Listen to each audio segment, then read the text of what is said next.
विपक्ष के पास अब हा हुल्लड़ करने के लिए उसके अलावा और कुछ रहा नहीं। मैंने तो पार्लियामेंट में देखा कि यहाँ पे चेयरमैन रहा हुआ है और फिर ये उसके बाद इसका छोरा रहा हुआ है। अब सीबीआई जो काम करेगी वो तो निष्पक्षता से करेगी, क्योंकि उनका तो कोई लेना देना नहीं इधर। अब जो है सेटिंग की राजनीति इन्होंने करी है, तो सेटिंग की राजनीति जो करता है वो विपक्ष का काम कैसे करेगा। जो है विपक्ष की पूरी ज़मीन जो है खास तौर कांग्रेस की, वो पूरी तरह से खिसक चुकी है।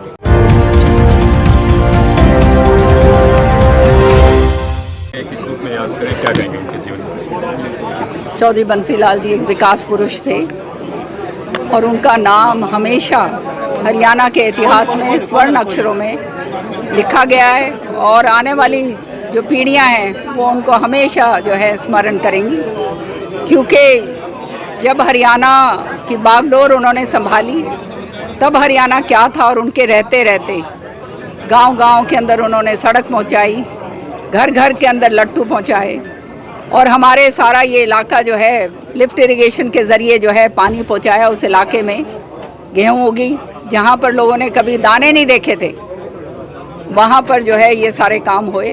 तो वो चौधरी बंसीलाल जी की तो सोच बहुत बहुत आगे की सोच थी, 100 साल आगे की सोचा करते थे। चाहे हॉस्पिटल हों, चाहे कॉलेजेस हों, हर एक के बारे में जो है उन्होंने पूरा काम करा हरियाणा में। और आज इसलिए हरियाणा के अंदर उनको लोह पुरुष, विकास पुरुष जो है कि वो जो है उपाधि जो से है उनको माना जाता है। और सारे लोग इस बात को जानते हैं, जो विरोधी भी हैं वो भी इस बात को समझते हैं कि जो चौधरी बंसीलाल जी ने हरियाणा के लिए करा वो अपने आप में एक इतिहास था। लाइन जो देश के लिए महत्वपूर्ण रहेंगे, युवाओं के लिए महत्वपूर्ण की जानकारी आपसे चाहिए। देखो, एक तो ये स्पोर्ट्स का बिल लेकर आए, ये स्पोर्ट्स को नियंत्रण करने के लिए हम लोग लेकर आए हैं ये बिल। मोदी जी का ये खास वो था कि आपने देखा कि ये दुकानें बनी हुई थी। बीसीसीआई जो है ये क्रिकेट एसोसिएशन है, इसके जो है मेंबर बना रखे हैं। कोई अपना जो है घर का कोई नौकर है, कोई तेली है, कोई ड्राइवर है, कोई फला है, कोई दिखड़ा है, अपने मर्जी से चलाते थे। इतना इतना रुपया जो आता था वो कहाँ गया जाता था, कोई पूछ नहीं सकता था। अब ये जो है नियंत्रण के साथ होगा और ये सारे पुश्तों पर पुश्ते जो हैं ये चलती आती थी। करोड़ों अरबों रुपए क्रिकेट एसोसिएशन के आप जानते हो। हमारे हरियाणा का तो इतना बड़ा दुर्भाग्य है कि यहाँ पे चेयरमैन रहा हुआ है और फिर ये उसके बाद इसका छोरा रहा हुआ है। एक यहाँ पर हमारे इलाके के अंदर एक स्टेडियम तो बन जाता जो नेशनल स्तर पर होता, वो नहीं बनाया। एक हमारा कोई खिलाड़ी ऐसा नहीं हुआ जो, हमारे तो खिलाड़ियों की ज़मीन है ये, एक खिलाड़ी जो नेशनल स्तर तक के ऊपर क्रिकेट खेल सकता, सबको गुमराह करके झूठ बोल बोल के वो आगे करा। अब इनकी दुकानें जो हैं वो इस बिल के ज़रिए इस ऐसी जितने भी फेडरेशन हैं उनकी दुकानें बंद हो जाएंगी। मनीषा मामला जो बहुत चर्चित हुआ, इस पर क्या कहेंगे आप? विधानसभा में भी बंद रखा गया है। देखो, बहुत ही दुख की बात है किसी के घर की बेटी इस तरह से जाए। बेटियां हम सब की हैं और इस तरह की घिनौनी हरकत अगर जहां करी गई है तो उससे ज़्यादा दिल दहलाने वाली बात नहीं हो सकती। समाज के अंदर इतना ज़्यादा गिरावट आ गई है कि इस तरह की चीज़ें जो देखने को मिलती हैं, और इससे ज़्यादा और क्या होगा। ये स्पष्ट दर्शाता है कि हमारा समाज किस तरफ जा रहा है।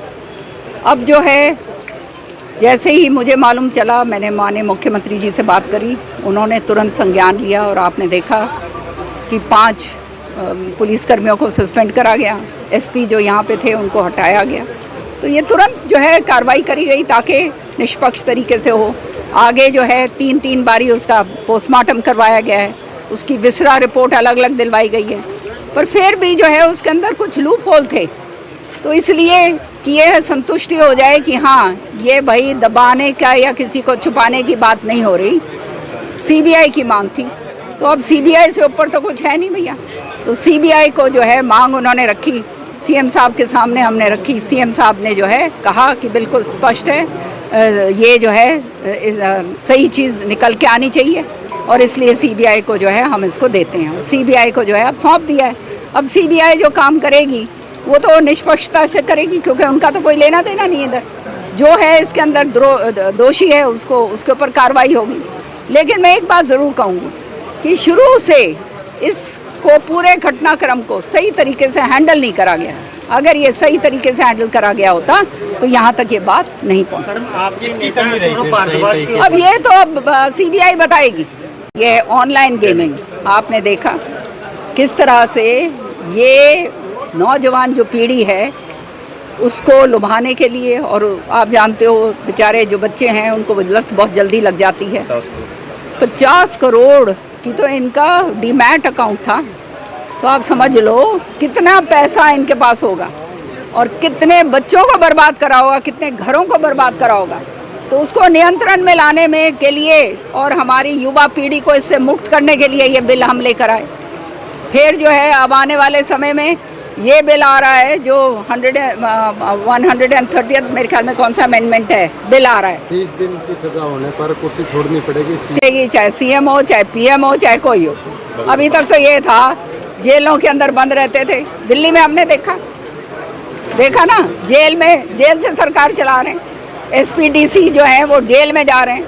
माहौल बना दिया था, भ्रष्टाचार का बोलबाला था। तो इसको सबको रोकने के लिए ये बिल को लेकर आ रहे हैं। फिर आगे जो है कोस्टल शिपिंग, जैसे मैंने आपको बताया, इसी तरह से डिज़ास्टर मैनेजमेंट। हमारे कितनी आपदाएं होती हैं, आज तक किसी ने सोचा ही नहीं था कि ये डिज़ास्टर को किस तरह से जो है उसको नियमित करा जाए डिस्ट्रिक्ट लेवल तक। वो बिल लेकर आए हैं। अब जो है उसके ऊपर पूरी तरह से जो है स्टेप बाय स्टेप उसके ऊपर कार्रवाई करी जाएगी। तो ये कानून जब बनेंगे तभी तो सरकारी अमला जामला काम कर पाएगा। वोट चोरी को लेकर पूरे देश में जो है कांग्रेस ने विपक्ष में मुद्दा बनाया, तो क्या कहेंगे? ये बहुत अच्छा प्रश्न आपने पूछा है मेरे से। देखिए, विपक्ष के पास अब हा हुल्लड़ करने के लिए उसके अलावा और कुछ रहा नहीं। मैंने तो पार्लियामेंट में देखा, पार्लियामेंट एक ऐसी जगह है जहाँ पर अपनी सारी बात आप रख सकते हो और उसके ऊपर बहस हो सकती है। वो ना करके, हा हुल्लड़ करके सदन को ना चलने देना, ये स्पष्ट दर्शाता है कि अब जो है विपक्ष की पूरी ज़मीन जो है, खास तौर कांग्रेस की, वो पूरी तरह से खिसक चुकी है। और वो इसलिए खिसक चुकी है क्योंकि ऐसा मुद्दा उन्होंने उठाया है जो SIR, वोट चोरी। पहले मोदी के ऊपर ये बात होती थी, मोदी चोर है, ये वाली बात करते थे। अब ये वोट चोरी होगी। देखो, जिसने इलेक्शन लड़ा है, आप सारे के सारे यहाँ पर जितने लोग हैं, इलेक्शन लड़ा हो या ना लड़ा हो, इलेक्शन के समय इलेक्टोरल रोल्स जो होते हैं उसका रिवीजन होता है। जो आदमी उसके अंदर पलायन कर जाते हैं उनके नाम कटते हैं, जिनकी मौत हो जाती है उनका नाम कटते हैं, जो नए बच्चे जो उसके अंदर जिनकी वोट बननी होती है, जो पीढ़ी आती है उनकी वोट बनती है। तो इसी कड़ी के अंदर ये सिलसिला जो है वहाँ भी हुआ। और मैं आपको अपना बताना चाहती हूँ कि दिल्ली का इलेक्शन जब मैं लड़ रही थी, 1 महीने पहले 12,000 वोटें मेरी झुग्गी झोपड़ी की कटी थी, क्योंकि वो लोग सारे के सारे जो थे उस समय वो बिहारी ज़्यादा उधर हमारे बिहारी भाई रहते थे, वो पलायन कर चुके थे, तो वोट तो कटनी थी। तो बोगस उनकी वोट अगर रह जाती तो बोगस वोट डलती तो आप जानते हो फिर जनता का असली मत सामने नहीं आता। और ये बिहार के अंदर 65 लाख जो ये बोगस वोट काटी हैं, आप समझ सकते हो आज तक जो ये राजनीति होती आ रही थी, ये सारी बोगस वोटों के ऊपर थी। कितना ज़बरदस्त तरीके से भ्रष्टाचार वहाँ पर था। ऐसे लोग, नेता भ्रष्टाचार से लिप्त जो हैं वो वहाँ बैठे थे, और वो कैसे बार बार आ रहे थे, वो इसी तरह से आ रहे थे। तो अब जो वोटें कटी हैं उस पर उनको जो है परेशानी है। जितनी वोट कटी हैं वोटें बनी भी हैं, नए वोट जो हैं आप जानते हो वहाँ से बिहारी भाई जो हैं बहुत सारे पूरे देश के अंदर जाते हैं, पलायन करते हैं। जो नहीं है उनकी वोट तो कटेगी, उनकी वोट कोई और डाल के आता था। अब वो वोट जो है वो कट गई हैं, तो इनको परेशानी हो गई है, क्योंकि ये अब बोगस वोट ये लोग नहीं डाल पाएंगे। दूसरी बात, अब मैं थोड़ी सी टेक्निकल बात आपको बता रही हूँ।